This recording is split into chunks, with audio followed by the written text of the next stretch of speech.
Good afternoon. So this is a video dedicated to the season. What season, you may ask?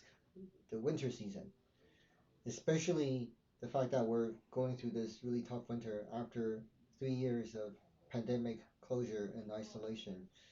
We're just experiencing an unusual number of sickness that's circulating in the community right now.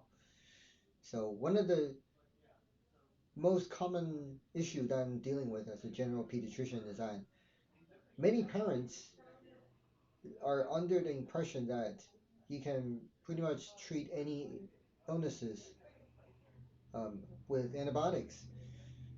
And I think many parents who are more astute probably understand that the only type of infection that's treatable with antibiotics are bacterial infection or parasitic infections.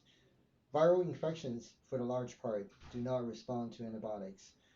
And there's some few exceptions. For example, for influenza, there's actually an antiviral that works not like antibiotics, but it's an antiviral that will stop the virus from replicating themselves. And there is such a equivalent medicine for COVID-19 as well, Paxlovid.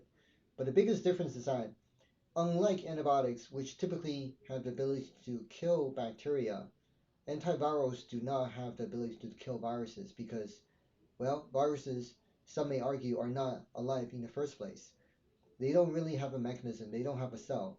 They basically hijacks our cells in a mechanism to make copies of themselves. So in order to kill a virus, you have to kill the host. So, which obviously no one is willing to do that. I mean, if you come down with a virus, you're not going to commit suicide to kill the virus because you'll be dead too. So there's no antibiotics treating viral infections. And I get tons of messages and appointments specifically for parents demanding antibiotics treatment for viral infections. And I have to go through the same process of explaining to them why antibiotics is not warranted. And in fact, in many cases, it can be harmful because it will kill off the natural bacteria that's occurring in their children's bodies.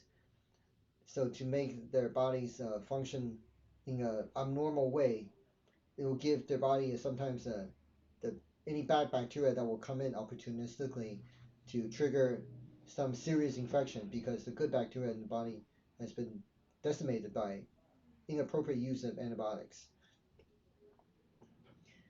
So when there's a cough, runny nose, congestion, these symptoms do not improve with antibiotics treatment.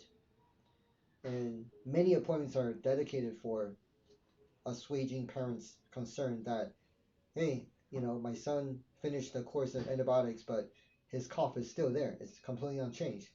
And I have to explain to them, of course, it's unchanged because the cough is there triggered by a viral infection, which doesn't respond to antibiotics.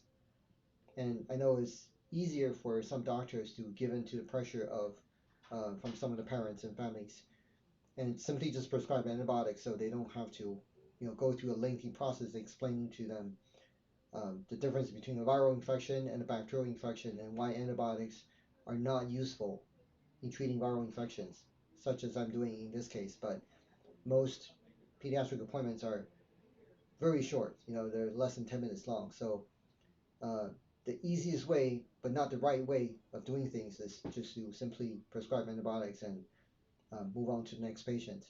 So I'm doing, hopefully, a public health a favor by explaining the situation here, and I'm hoping that you can help me promote uh, judicious use of antibiotics in treating children so that we don't have to face with widespread development of antibiotic resistance in bacteria. All right, so it's raining outside. Stay dry. Take care.